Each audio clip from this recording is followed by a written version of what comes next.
Welcome back to the Sister Sesh podcast. I'm your host, Kat, and we are having a mom talk takeover.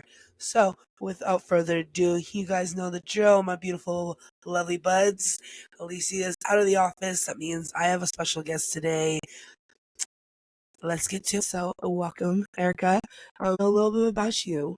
Yeah, thanks so much, Kat. So I am Erica. I founded a little startup called Wellness Beyond the Womb last year. And then this year, I'm kind of going all in on this business. And my goal is simple. I really want to help moms, especially new moms postpartum, find their village, but also overcome people pleasing. Because for me, I suffered from really bad postpartum anxiety and depression.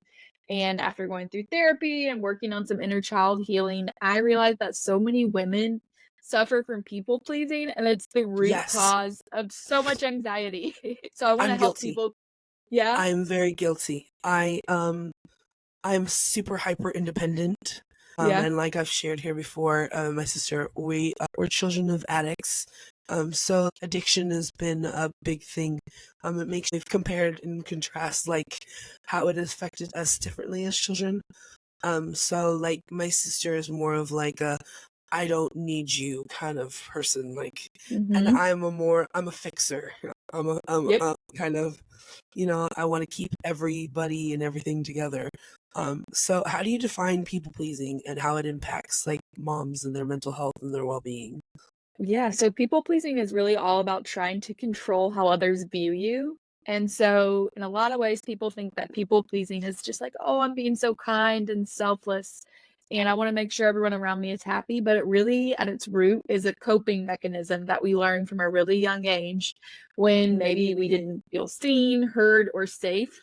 So we try to adapt kind of like a chameleon to anticipate the moods of everyone around us and be who we think they want us to be so we can keep the peace. And a lot of times people who are avoidant, they become people pleasers because they can't handle the thought of having conflict with someone else. I think it's particularly prominent among moms. It's Like, really interesting. So, because we go through this change. A lot of people don't realize, yes, we go mhm. through physiological changes, like, psychological changes. But then, like, if, like, like you said, some of us don't have a support village. And even for, like, moms that have a village, you still feel alone Yeah. in it. So it's interesting. There's a lot of research that shows that we literally parent daughters differently than sons. And so women in general are more likely to become people pleasers because we're kind of just taught like, be pretty, like sit still, be pretty, be quiet, don't hurt anyone's feelings. And it's interesting, like unconsciously, moms and dads are more likely to send these messages to their daughters. And so a lot of women don't even realize they're doing this until they become a mom. Like, I don't know about you, but when I became a mom for the first time, it was like I was suddenly confronted with all of my triggers, like all of my weaknesses, and all of these things from your childhood kind of start to rise to the surface that you never noticed until you were a mom. And Yeah. so I think one thing in particular about motherhood is that I always was raised to believe that like martyrdom was just a part of motherhood that you had to deal with. Like even I when have you to see take people, the cheek. yeah, like even when you see on social media when people are shouting out their moms for Mother's Day, like they always say she's so selfless, like she just goes above and beyond for everyone else. And like, yes, of course, moms have to put their kids first. But what I'm trying to teach women is that really, if you want to do a service to your family and to your kids, you have to make time to put yourself first too, All because right, otherwise you moms. can't show up as your best self. It's and that's very valid. Like, I have people in my life too that remind me it's okay to be selfish. Mhm. You don't have to do it all. And sometimes I get offended when they're like, just sit down Yes, like that. and let me, I don't care if it's not your way, just let me do it. Like, Yeah. let me help you. Like, because sometimes we end up being that lone ranger that just like, and then Yeah. we get burnt out. So, like, describe to me, like, what signs and symptoms of burnout you see in moms that you've worked with Yeah. and And I how want that to piggyback on, manifests. yeah, I want to piggyback Yeah. on something you just said because I think another reason that we have such a hard time asking for or even accepting help is because society tends to make us think that there's like a contest of who can be the most burnt out. And like if you're the most burnt out and you're doing the most and you're sleeping the least, then you're a great mom. And that's false. So There's like no burnout, fine definition of a great mom. no, Like you're doing the best you can with what you got. And right? everyone adapts different parenting styles, but you're just Right? doing like they don't give you an instruction manual. No, there's No. no handbook. Everyone's doing their best. And it's like I even see this pop up at work. So like I work in the corporate world and it's like a contest to see who can work the most extra hours. It's like everybody uses burnout almost as a badge of honor, but it's a really bad, dangerous thing. So burnout symptoms that you might see in motherhood, getting like snippy with your kids and your partner, feeling Yeah, irritable all the time, just exhausted, little motivation. So like maybe at the end of the day, you just sit and doom scroll on your phone for hours. Like, I've been guilty of that. same. Um, so over time, it's hard to like get out of that place if you stay stuck there. So now I try to like check in with myself daily, weekly, like, okay, how am I feeling? What's working, what's not working? Every month now I try to do like a mini energy audit where I take a look at everything that's like on my daily schedule and figure out, okay, I freaking hate doing this. I actually love doing this. And then my husband and I will have a quick chat and figure out if there are any things we can switch off. So like right now, he's been taking over lunch packing duty for me because for whatever reason I just really don't. I You're like fucking when hate my packing brain's lunches. fried. Yeah, my Yeah. brain's fried. I can't do this. Yeah. And in the past, Yeah. it was like I wanted to micromanage, like, oh, well, what if he doesn't pack the right thing? You just Yep. have to learn to let some of that stuff go. Like I'm if in your that kid's process. eating, Just to let it it's go. Like, so okay, hard, but I gave you Cheetos. If you just want to eat them off the couch, that's fine. I mean, Just yeah, you're eating. That's all that you're matters. yeah. I'm keeping you alive, and it's so funny though because like I sent a video of my mom and it was basically like you know it was a Taylor Swift video, but she was talking about like her friend having children. She's like, oh, so it's just like keeping a Tamagotchi alive. She goes, having like Taylor's like, it's just having a kid, it's just keeping a Tamagotchi alive. And so my mom will text me, did you feed the Tamagotchi? Like the kids. I'll text her, did you feed the Tamagotchi? And she's like, I fed the Tamagotchi, because. The But it's true Tamagotchis were though. so stressful. But they prepared us for that. Did. That I yes. love Taylor Swift. That's hilarious. But tell me how you approach helping moms like break free from people pleasing and reclaiming their sense of balance, like their authenticity, their joy. Like what Yeah. strategies and techniques that you find more effective in that line? So it's all rooted first in building confidence, trust, and love in yourself. Because if you don't love yourself, if you don't trust yourself, then you're not going to be ready to accept that from other people. Oh, And definitely. so for me, I realized that a big reason that I'm a people pleaser is because for a really long time, I just suffered from low self-esteem. I didn't have the confidence in myself to like express my own opinions, to set boundaries. And that led me down this really dark path of burnout, constant anxiety, and depression. And so it might sound cheesy, like for people that are new to this. I thought it was really weird and kind of like woo woo at first, but affirmations were a really big part of the start of my journey. So saying things like every morning to myself in the mirror, like, I'm capable, I'm strong, I'm lovable, I'm Yeah. worthy. I did that a lot during postpartum. My mantra Did was you? that I am strong, I am beautiful, I am worth loving. And I used to tell myself when I would feel Yeah. so overwhelmed and full of anxiety, because I have anxiety, I get very anxiety ridden. And for the first time in my life, I experienced social anxiety where I couldn't be Yeah. around people. And I'm a, Hmm. I'm a social butterfly. I'm like, let's go, let's. Hmm. I like, I like to converse. I like to have, you know, interesting and unique conversations with people. So for me, it was like I couldn't order McDonald's at a restaurant. I'd tell my husband, you know what I like? Okay, I'm done. Like, I've been there. yeah, it was weird, but for me, I came into parenting in a different way. Like, I was a step parent for a long time, and then, and then I had my first biological child, and that kind of changes things Oh and the yeah. dynamic of your family. Uh, Mm-hmm. so I went from having a minimal voice to, oh, now I have a full voice, and I didn't know how to use my voice, Yeah. and you Yeah. struggle. And the thing is, like, most of us don't even realize it, but we operate like 90% of our life on our subconscious mind. And our subconscious mind is formed before age 6. So whatever messages we were hearing in childhood, we don't even realize that that's kind of how we're running on autopilot. The good thing is you can rewire that part of the brain, but that part of the brain is not logical. So like you have to make a conscious effort to feed it the things that you want to believe about yourself. So that's like the first step, is like helping women build their confidence. And one of the things that worked best for me is making small commitments to myself and then showing up for myself, because that is how you build deep trust in yourself. And over time, it just grows and grows and grows. And like, I know I was so guilty. Like, my therapist was like, you need to set aside time for self-care. I'm like, when? Like, I don't have time for that. Like, But everyone on me.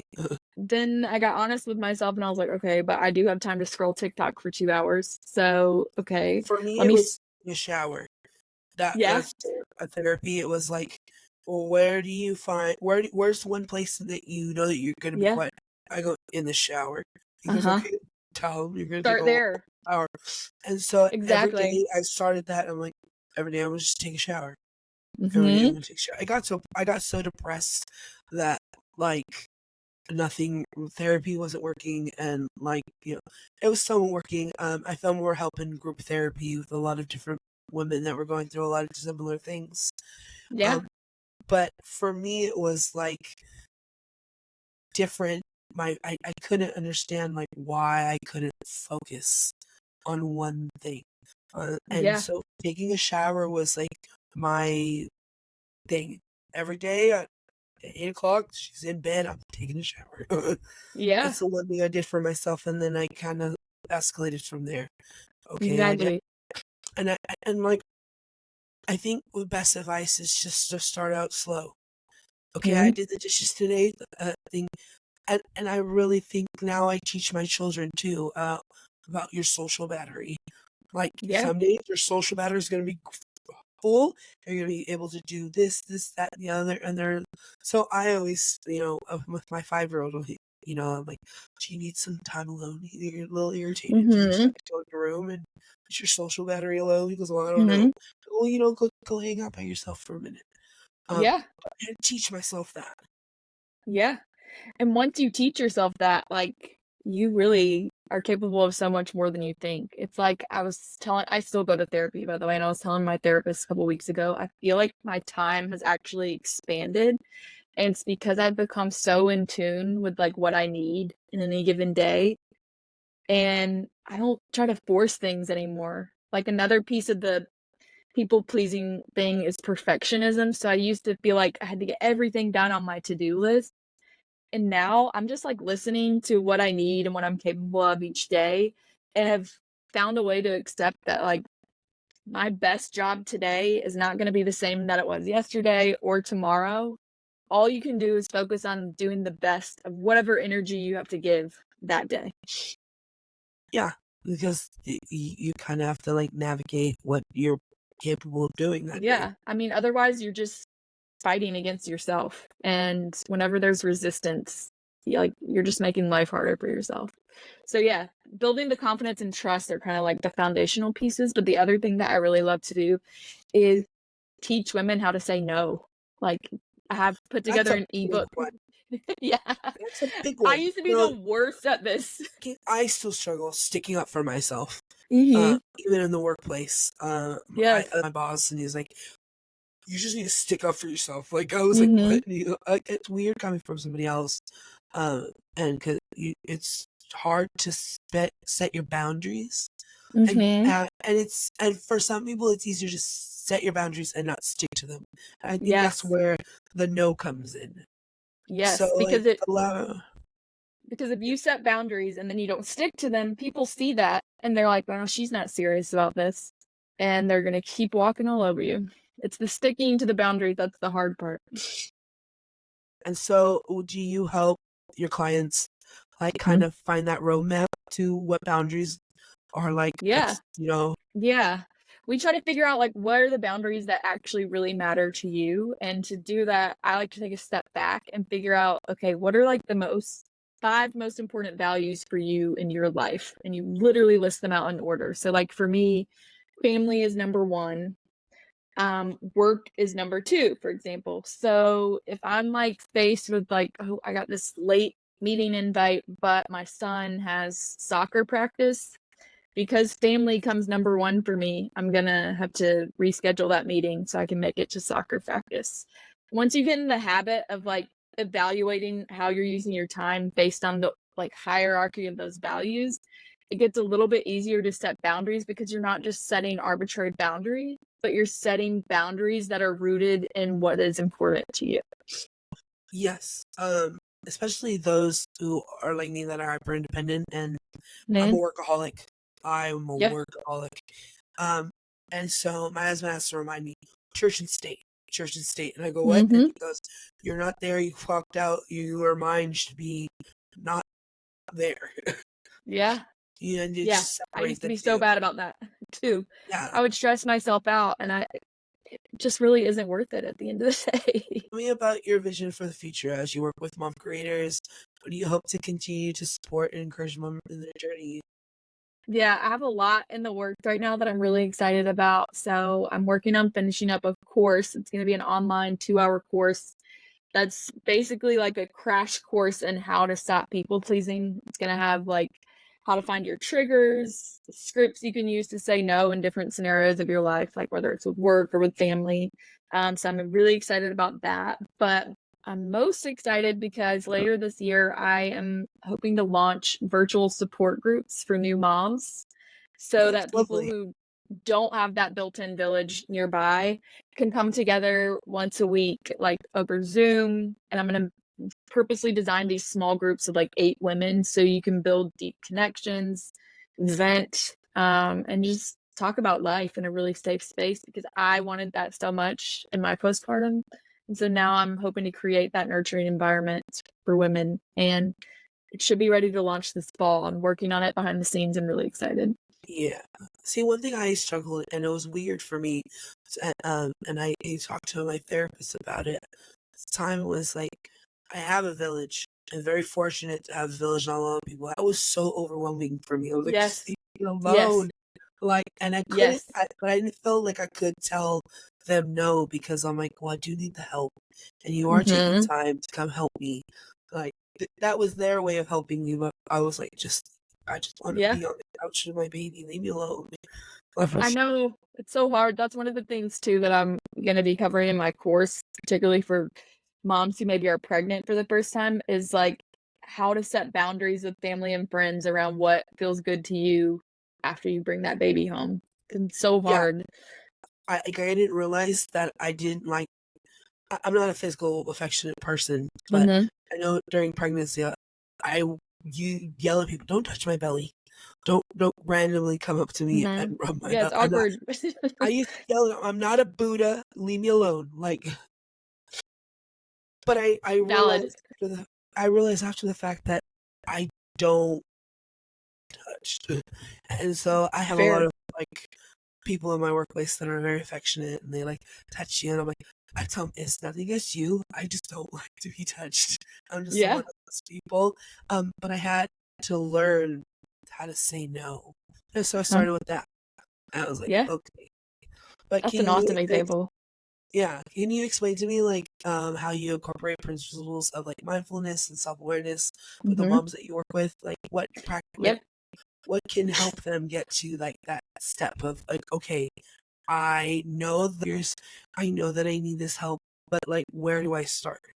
Yeah, so I already covered affirmations. The other 2 pieces of the equation that I think are a really good place to start are daily meditation and daily journaling. And I will be the first one to admit that I used to think that meditation was just like the weirdest, dumbest, biggest waste of time. I was so wrong. Like, I don't think anything has changed my life more than meditation, and I think it's intimidating for people to just kinda sit there and be quiet, but you can literally start with 2 minutes a day and work your way up. I actually am putting the finishing touches on a 7-day meditation and journaling challenge that I'm getting ready to release, so it has 7 daily journal prompts for people pleasers, and then 5-minute guided meditations for each day. So like anybody can make time for 5 minutes. Um, and it really kickstarts that process of, like I said, developing confidence in yourself, building trust, because even if you show up for those 5 minutes a day for a whole week to meditate, you'd be amazed how much trust you're building in yourself just by making that commitment to set aside 5 minutes and then showing up and giving those 5 minutes. And then you can build from there. Yeah. So, have you ever had this experience? For me, motherhood was like when you first have your baby and you bring him home and in postpartum, I really was like, oh my God, parenting is just a window into your childhood. Oh yeah. And Yes, parent it's the biggest trigger. yes, and I felt so triggered by it. I was like, this is not my first rodeo. I came to my son's life when he was like 1. But then Mhm. I realized I was there for all those other milestones, all the toddler years. So I knew how to have a toddler, but I didn't know how to Mhm. have an infant.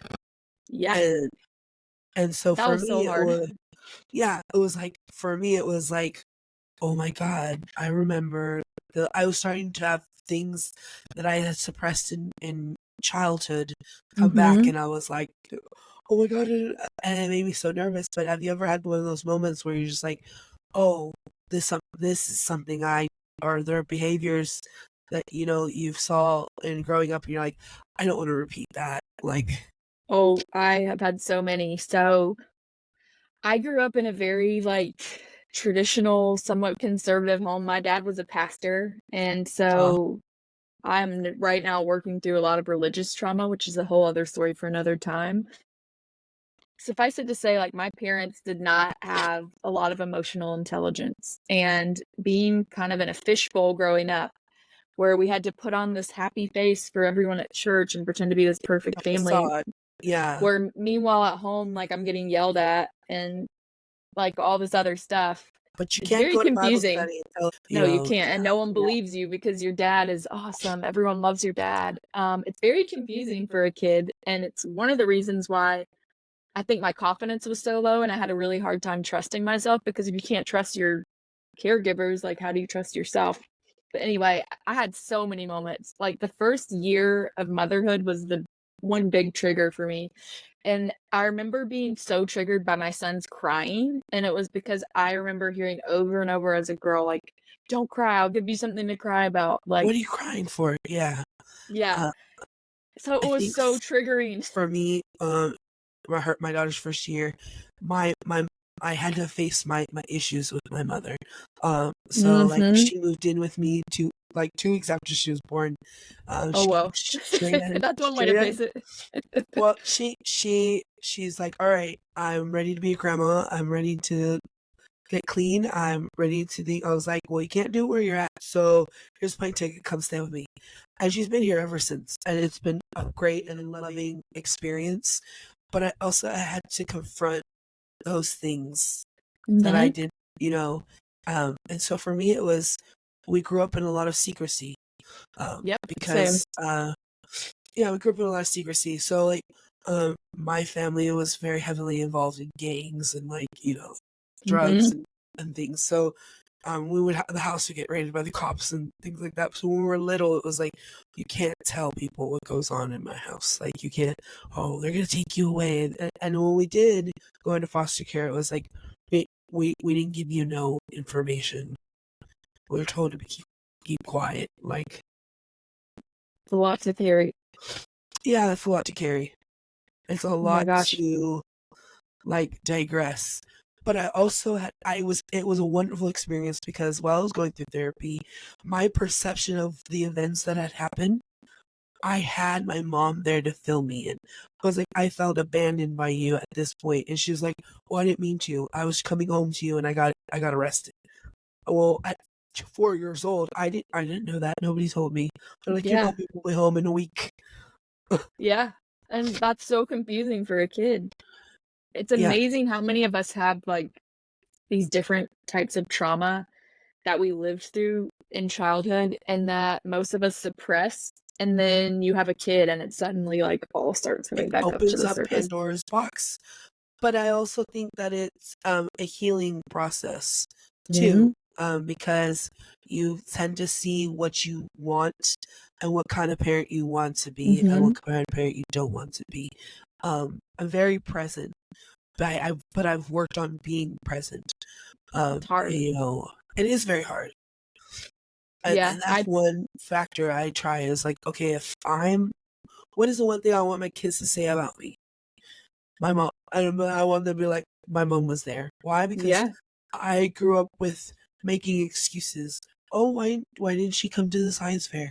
Well, I can't tell them that, you know, she's off getting high somewhere. I would be like, or like it was career day. I lied to my 6th grade class and told everyone, oh, my mom's an entrepreneur. Oh my gosh. That's actually kind of cute because it's like the lies we tell ourselves to protect ourselves too, you know? Well, it was more of, and I thought of it, I'm like, I wasn't wrong. A drug Right. dealer is an True, she is an entrepreneur. entrepreneur. Smart. You know, that's the way she made her living. That's the way we Yeah. paid our bills. That fast money was all that she's known. You know, Right, fair. she's a third generational addict. Like it was, you know, that's what her parents did. That's all they ever knew. Yes. So, yeah. Oh my So gosh. it was like I did what I knew. I did what I knew would make money. I did what I knew would be. So I was like, yeah, my mom's at a business meeting. You know, I see a lie and like she's an entrepreneur. You could do marketing. I like the way you position. Yeah. But as a 6th grader, I couldn't tell everyone, oh, my parents a drug dealer. You know. Right. Hell no. Yeah. It's so funny when I look back and think about like all my friends in middle school and all the stuff that everyone was going through, and like yeah, we all did that. Like we all like had to tell little lies to make ourselves feel better, to make our family look better. And so like you were saying how like you want your kids to see you as present. I think for me it's honesty, because like you said, there was so much secrecy, so much lying in my family. My I want my husband's like kids. that. I can't Yes. like, oh, that's a We have a trigger for house me. rule. Yeah, we have a house rule. My husband has made this because honesty above all else is big. He won't lie to you. He's very blunt, straightforward. I say what I said. I mean what I say. And for him, we have a rule. If you tell me the truth, you're not going to be in trouble, or your consequence will be less than what you think it is.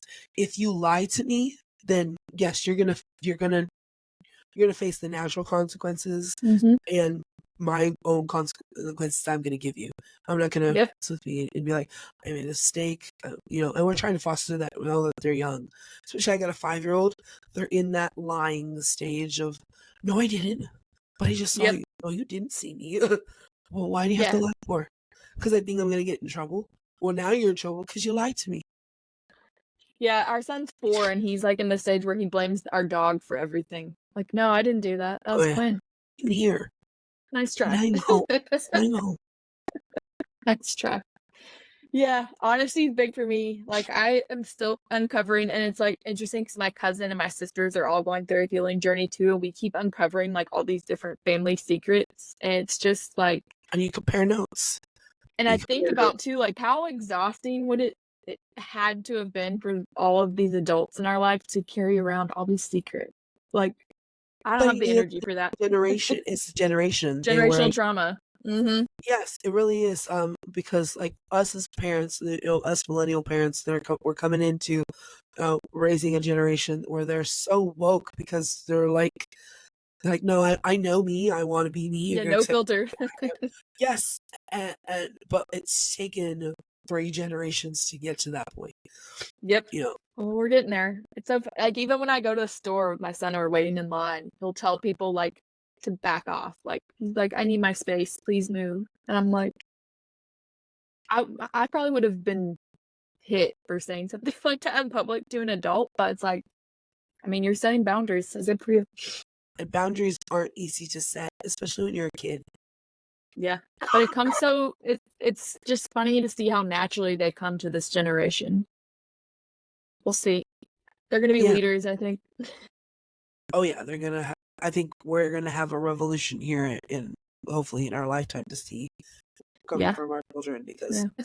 is there any other upcoming projects that you would like to share with us?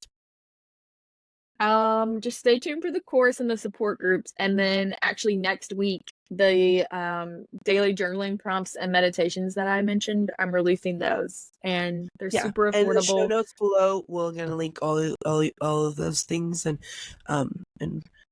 hopefully everyone will connect. But thank you so much for taking the time out of your day to Yeah, thank you, Kat. hang out with us. Yeah, it's fun to get to know you. So cool. Like the more moms I talk to, we all have like more in common than we have that separates us. So Yeah. very cool. Yeah, and thank you for inviting me.